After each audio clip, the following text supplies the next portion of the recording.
La parole est désormais à Madame Nadia Sollogoub pour le groupe Union centriste pour 6 minutes.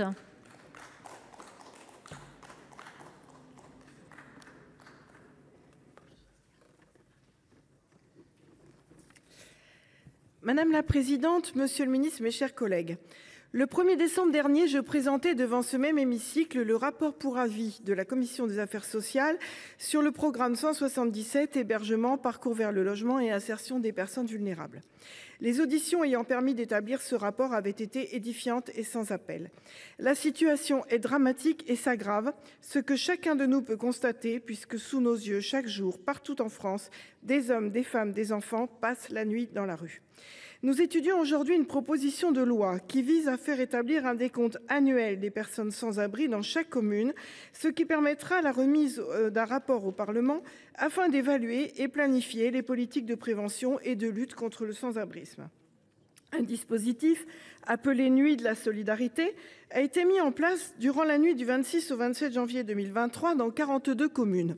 Le principe de la Nuit de la solidarité, c'est que cette nuit-là, les participants, professionnels et bénévoles, posent leur regard vers ces ombres de la rue, vont au-devant d'elles pour les recenser, comprendre leur parcours autant que faire se peut, les rendre visibles pour tous et en particulier les décideurs des politiques publiques.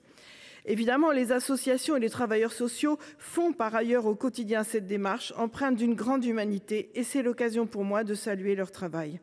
Ils dressent déjà un tableau assez précis des sans-abri.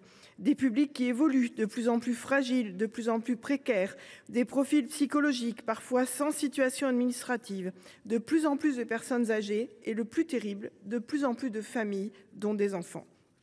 La Croix-Rouge, premier opérateur de maraude professionnels et bénévoles dans 85 départements, indiquait en fin d'année avoir comptabilisé jusqu'à 6 200 demandes non pourvues, dont beaucoup d'enfants. Ces chiffres sont établis en lien avec le 115. Mais il y a aussi toutes les personnes qui, sachant les places d'hébergement embolisées et certains d'essuyer un refus, faute aussi parfois de moyens de communication, ne font pas ou plus appel au 115. 87% des personnes rencontrées par ces maraudes déclaraient ne pas avoir appelé. Il y a donc une énorme part de non-recours. Nous ne voyons qu'une partie de l'effrayante réalité. En conséquence, le principe d'une forme de recensement systématique annuel présente un intérêt certain, raison pour laquelle le groupe Union centriste soutiendra cette proposition de loi, à la condition toutefois qu'elle n'induise pas une charge de travail supplémentaire pour les plus petites communes, dépourvues de services et disposant de peu de ressources humaines pour mener à bien une opération du type Nuit de la solidarité. En fait, il y a une seconde raison pour laquelle le groupe centriste votera ce texte. Si Bercy ne comprend que les chiffres, alors produisons des chiffres. Hélas, les centaines, les milliers d'enfants qui ont fait leur rentrée scolaire dans la rue ne sont pas des statistiques. Par suite, ils ne pèsent pas bien lourd, les pauvres. Avec ou sans chiffres, avec des chiffres exacts ou sous-estimés, personne ne peut dire nous ne savons pas. Nous ne savons pas précisément combien, mais nous savons. Tout le monde le sait.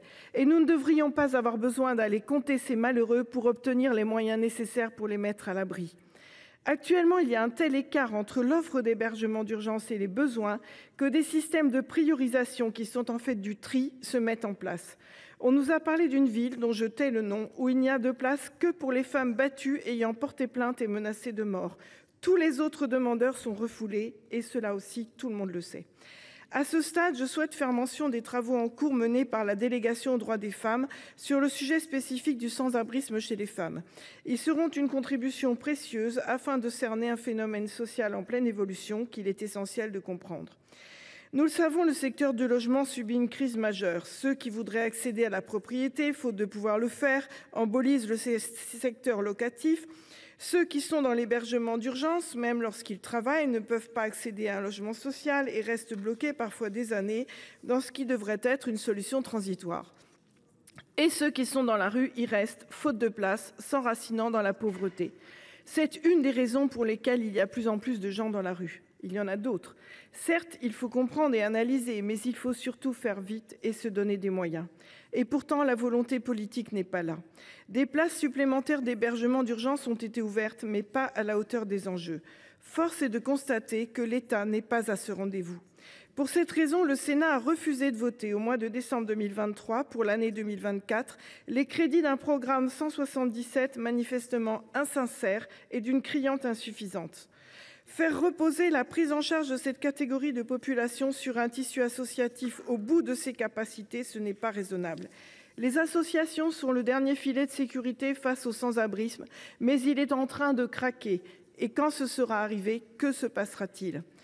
Renvoyer la balle aux communes qui la renvoient elles-mêmes à l'État, ce n'est plus possible et tout simplement ce n'est pas humain. J'en veux pour preuve ce témoignage recueilli encore hier. Des personnes tentant de venir en aide à une jeune femme dans la rue tout près d'ici, qui appellent les services de la mairie de Paris et se font répondre que pour des raisons de compétence, il faut s'adresser au gouvernement. Donc finalement, voir avec personne. C'est indigne. Et j'évoque également ici les souffrances des travailleurs sociaux qui prennent les appels et n'ont que des refus à opposer.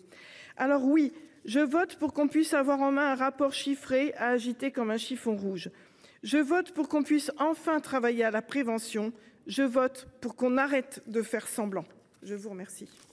Merci, chers collègues. La parole est désormais à Madame Anne Souyris pour le groupe